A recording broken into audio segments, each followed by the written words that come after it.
ำลาวเบิ่งยำจีนเขียนผิด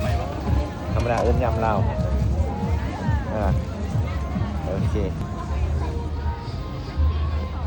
เป็นที่สองของมันที่สองแล้วเต็มหนึ่งเดี๋ยวเสร็จทั้งลูกเสร็จ40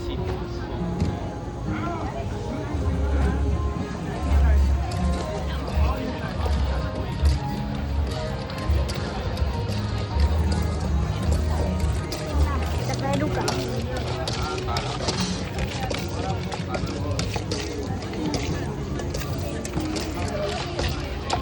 ใส่อะ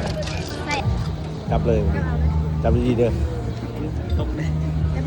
ใช้เงินไหมจริงๆ 80 เงินสดเนาะ